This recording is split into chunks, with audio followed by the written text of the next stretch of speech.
What's good, everybody? Welcome to the channel, and today I'm going to be giving you guys 5 trade options that I think we should do before the trade deadline. You know, there's been some good trades that's happened in the NBA, like Terry Rozier going to the Heat, Siakam going to the Pacers. So, you know, and those were trades that I think we should have done. Maybe cool off on the Siakam trade, but Terry Rozier, I think that would be a great pickup, and for the Miami Heat, that's a great pickup. But yeah, I'm going to be going over the first trade, and I think that is Javon Carter. I think we can get it for cheap. And by the way, these trades I'm going to be presenting to you, all these players are going to be point guards, right? Because I think we need a backup point guard or just insurance-y for any injuries with any guards, you know what I mean? Because guards, there's not a lot of good guards out there. So, yeah, Javon Carter, he's a great 3-and-D type of player. He reminds me of Pat Beverly. He's 28, so he should be in his prime. Technically, he should be in his prime. Yeah, but I like this guy. I liked him ever since he came out of college. He's a great physical type of guy. He's going to play perimeter defense. And for this trade, we don't need to give up much. Daniel House and the KG Martin probably will get the job done. And we have a great backup point guard. I mean, we already have a Pat Bev and a Tyrese Maxey, right? And a D-Mel, you can count D-Mel. But if D-Mel gets hurt, we can add Javon Carter and slide him into that same kind of role, you know? So, yeah, I like Javon Carter. I think it would be a good trade. We're not going to give up much. So, yeah, that's my take on that. And the next player I think we should trade for is Killian Hayes. And I know he gets a lot of hate. I know there's a lot of memes on him. But, hey, he was a top 10 player, a top 10 player, a top 10 pick for a reason. You know, he has a lot of potential still. He's still a young guy. He averaged 7.5 points per game, 5 assists, shooting 40%, which is not great. But you guys got to remember, he's on a bad Pistons team.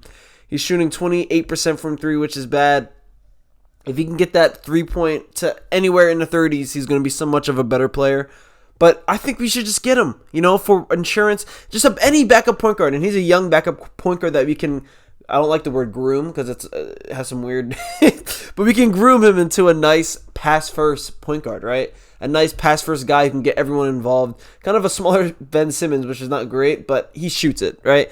As long as he becomes a better shooter, and I think he will, he's going to become a great player in this league. And yeah, Killian Hayes, I think would be a great pickup.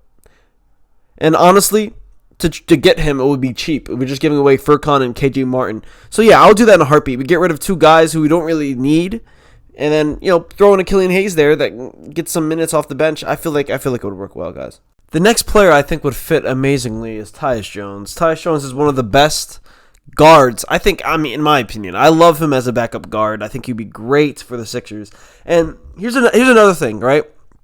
Players who may look average, like, okay, you can say a Seth Curry, right? An average player like Seth Curry can come on the Sixers and average almost 20 points per game, right? And in the playoffs, average 25 points or whatever he averaged, right?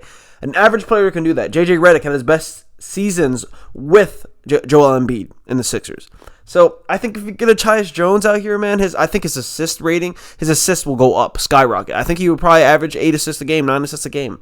Right now, this season's averaging 12.5 points, 6 assists per game, and he's on a horrible team in the Wizards, right? A horrible team. So put him on a team like the Sixers, I think his play would skyrocket. Having a Tyrese Maxey, honestly, he could probably start. You put Tyrese Maxey at shooting guard, Tyus Jones at point guard, I think, oh, man. And then we have a D-Mel off the bench. We have a Pat Bev off the bench. We have a Kelly Oubre or a Tobias off the bench. It doesn't matter, right? I think this is the trade that we need to make. We would have to give up a little more than we did with the other trades. You know, probably throw in a Roko. I don't want to give away a Jaden Springer, but if that's what we have to do, we have to do it. Give away all of our second-round picks, maybe a first-round pick, but yeah, this is the trade that can really push us deep in the playoffs, right? Another ball handler, another guy who can get a shot when our team is kind of falling down. And, you know, I'm going to make a comparison. He's going to be like, if we get him, he's going to be our version of Derek White. He's going to be our version of Derek White because he has no real flaws. He can shoot the ball well. He can shoot the ball from mid-range. He can shoot it from 3. Layups are amazing. He's a good passer. He's a good defender. No flaws to his game. So I think he would work perfectly with our team. And, hey, he can pass it to Embiid. Anyone who can pass it to Embiid, get good outlet passes, I want you on my team. So, yeah, Tyus Jones would be great. Last but not least is Malcolm Brogdon. I think this would be a perfect pickup for the Sixers. He's averaging 15 points, 5 assists. But if the Sixers can replace him with Pat Bev as a backup point guard, I mean, I don't really see many weaknesses after that, right? Maybe he's still a center, backup center. But Oh, Brogdon would be amazing, right? I mean, Brogdon's on a bad team right now. There's no point of him wasting his career in Portland. There's no point, right? He can be on a winning team and provide valuable minutes to any winning roster, right? Put him on the Sixers. Oh, I can already think about it. Like, what do you think about it, guys? In a playoff series against the Celtics, right? They key on Tyrese Maxey. Tyrese Maxey's having a bad game. Who's going to be a ball handler who's going to kind of keep the load off of Maxey? Who's our ball handler? Pat Bev? Furkan Korkmaz? Those are our ball handlers on our team. We have to add at least one. Any of these guys we have to add, right? But Malcolm Brogdon is probably the best player out of all of them. So, I mean, hey, he can score. He can get a bucket whenever you need him. He's averaging 15 points, 5 assists. I don't know if I said that, but hey, guys, we're looking. This is a way for our team to evolve. We need a backup point guard who can dribble the ball. Like, I love Pat Bev. Pat Bev can be on the floor, but he can't be our primary ball handler in the playoffs. I'm sorry, he can't. There's going to be too many dumb turnovers, and I just don't want to see that. Right?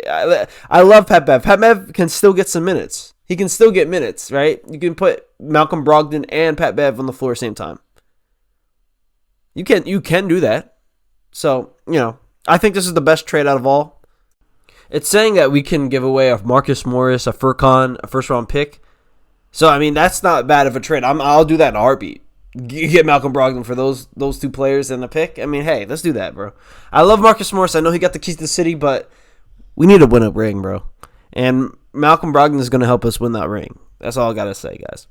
But if you stayed to the end, drop a like, please. Give me subscribe. I catch y'all. Much respect. Peace out.